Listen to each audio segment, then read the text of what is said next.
Salut les investisseurs, dans cette vidéo, on va passer en revue les 10 plus grosses capitalisations de l'ETF iShares Europe ETF. Donc ça c'est un ETF qui est proposé par BlackRock iShares et qui suit l'indice Eurostoxx 600. Donc c'est très simple, les critères de sélection, on prend 7 ETF et on limite les market cap pour en avoir 11. 11, pourquoi 11 et pas 10? Vous allez voir tout de suite. J'applique le filtre et on voit qu'il y a Roche qui apparaît en double parce qu'on a un double listing. Donc, j'ai pas trouvé de moyen simple pour éliminer les doublons. Donc, continuons avec cette sélection. On va passer en revue, comme d'habitude, les critères d'évaluation. On a, en premier lieu, donc, la capitalisation boursière, la valeur d'entreprise sur EBITDA et le price earning, qui sont tous deux des indicateurs de cherté de l'entreprise. Toujours pareil, hein, ces indicateurs, en absolu, d'une boîte à une autre, ça veut pas dire grand chose, surtout si elles sont pas dans la même industrie. Et ce qu'il faut plutôt comparer, c'est par rapport à l'historique de la boîte, évidemment.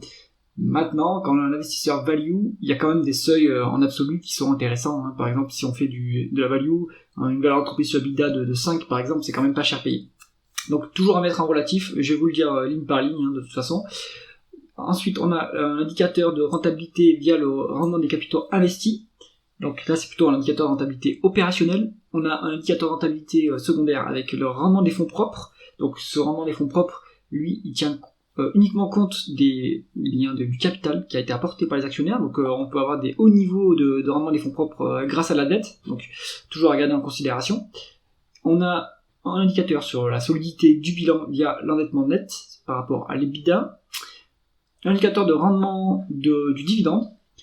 Un indicateur sur la sécurité de ce dividende via le payout ratio. Toujours, donc le payout ratio, il est par rapport aux bénéfices nets, et ces bénéfices nets, il faut toujours les comparer au free cash flow pour savoir si ce payout ratio est à peu près correct, parce qu'on paye le dividende avec les free cash flow. Et un indicateur aussi sur la croissance du chiffre d'affaires sur un rythme annualisé sur 5 ans. Ici, on a croissance organique et croissance externe, donc toujours à regarder en tête dans cette colonne. On commence tout de suite après avec le premier dossier de cette liste. On a Novo Nordisk, donc le géant danois de la pharmacie, avec surtout il y a une position dominante dans les antidiabétiques et du coup maintenant anti-obésité. On a une capitalisation boursière qui est proche de 400 milliards de dollars, donc c'est quand même pas mal. Hein. On est sur une valeur d'entreprise sur EBITDA de 20 quasiment, un PER de 28,5, donc c'est très élevé. Hein. En effet, ouais, donc on est sur des niveaux presque sur des PER et des niveaux de valeur d'entreprise comparables aux boîtes US. Pourquoi ? Eh bien parce qu'il y a de la croissance qui est en plus de la croissance organique chez Novo Nordisk, hein, quasiment 19% de croissance, donc ça se paye cher, évidemment. Donc sur les dossiers de croissance, on ne regardera pas en général la croissance sur le PER sur les 12 derniers mois, ni la valeur d'entreprise sur les 12 derniers mois. Ce qui va compter, ça va être la projection des analystes, et donc il faut regarder les estimations de bénéfices par rapport aux 12 prochains mois. Moi, je suis pas un investisseur croissance, donc typiquement dans ce genre de dossier, j'en suis à l'écart, en tout cas en stock picking. Mais voilà, si vous êtes un investisseur de croissance, regardez les estimations des analystes, regardez s'ils se trompent souvent ou pas sur le dossier, s'ils arrivent bien à le modéliser, et là vous aurez un indicateur de cherté en prenant par exemple un price earning sur les 12 prochains mois. On continue avec un rendement des capitaux investis à 52% pour Novo Nordisk, donc c'est quand même très élevé. Hein. Un rendement des fonds propres à 80%, excellent. Donc voilà, hein, c'est un dossier hyper qualitatif de croissance, et ça tout le monde le connaît. C'est pour ça que ça se paye cher aussi. Il y a quasiment pas de dette. On a un rendement du dividende qui est à 1,8%, ce qui est en fait pas si mal, hein, quand on voit la cherté du dossier, avec un payout ratio alors qui est à 43 en termes de bénéfices nets, mais en termes de free cash flow, il serait plutôt à 60%. Hein.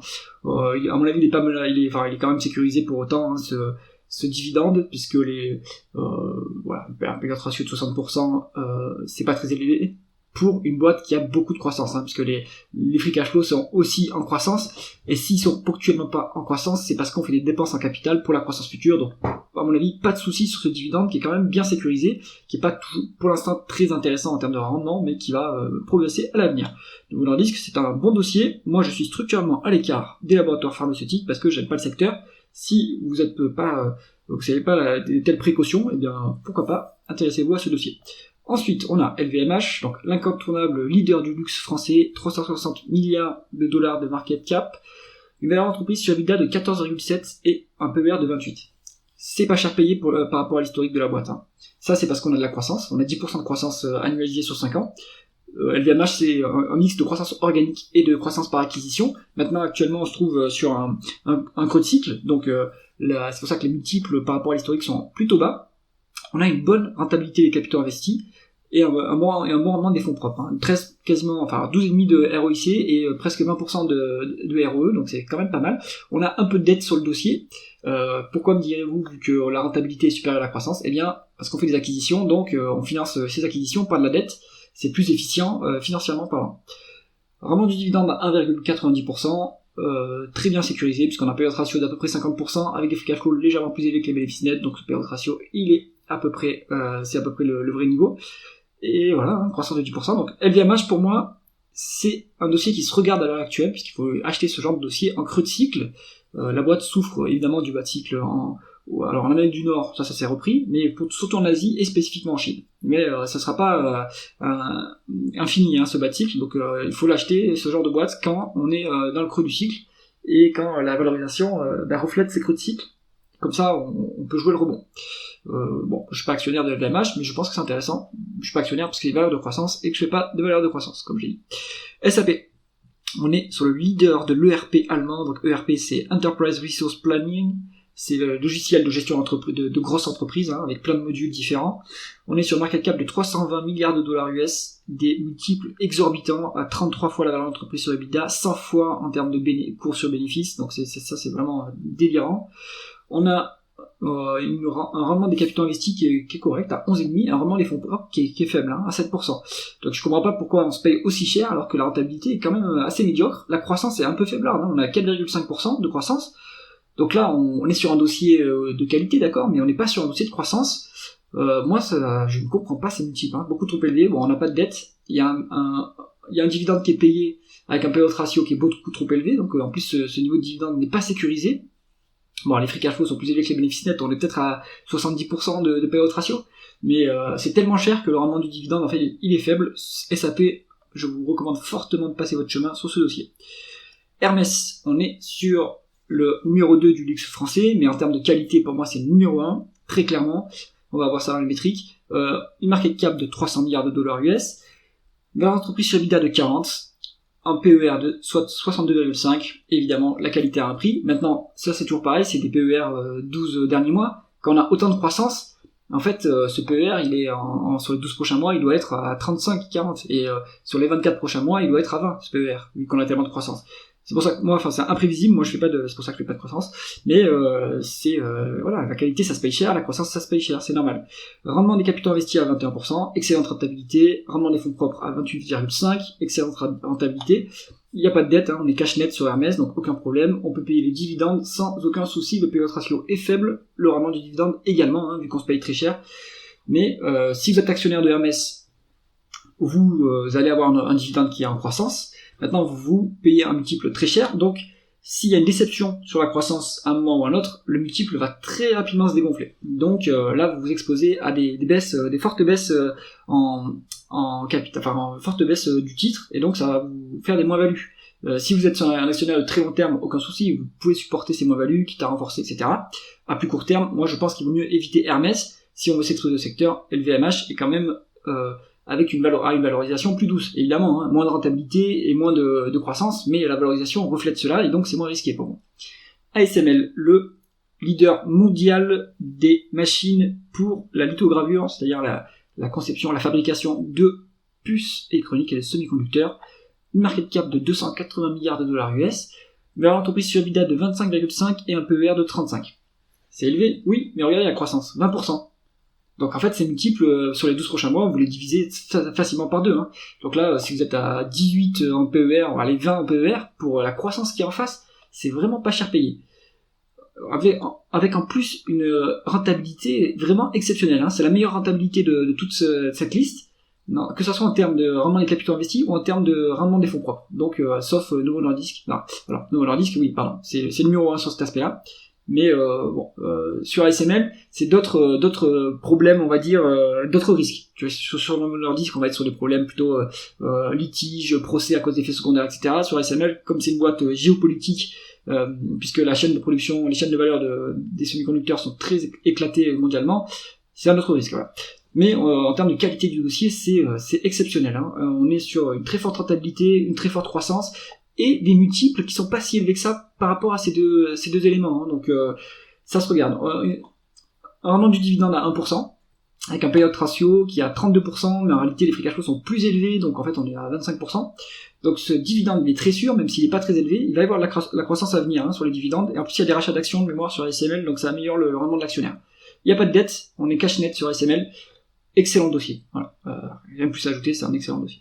Roche, donc les deux lignes qu'on a ici, on est sur 265 milliards de dollars US de capitalisation boursière, on est sur un laboratoire pharmaceutique, alors qui ne participe pas au boom sur les antidiabétiques ni l'anti-obésité, je ne sais pas quel est leur produit phare, donc pour les connaisseurs, vous pouvez me dire ça en commentaire.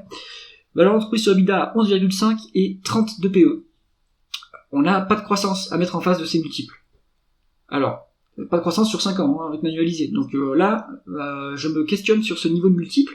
Oui, on a une bonne rentabilité par contre, 22,5 en rendement des capitaux investis, rentabilité des capitaux investis, 26,5 en rendement des fonds propres. Pourquoi il n'y a pas de croissance? Pourquoi on est aussi rentable et pourquoi il n'y a pas de croissance du coup?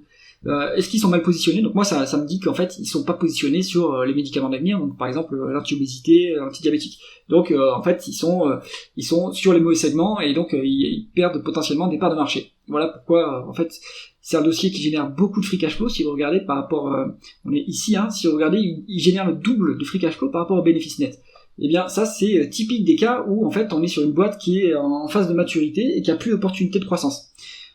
Après, en général, ces boîtes-là, elles se mettent à faire des erreurs parce qu'elles ont plus de croissance organique et donc elles vont faire la croissance externe par acquisition. Elles se mettent à racheter des boîtes à n'importe quel prix, n'importe comment, et après ça dégrade le bilan et ça rebooste pas la croissance pour autant. Donc méfiance.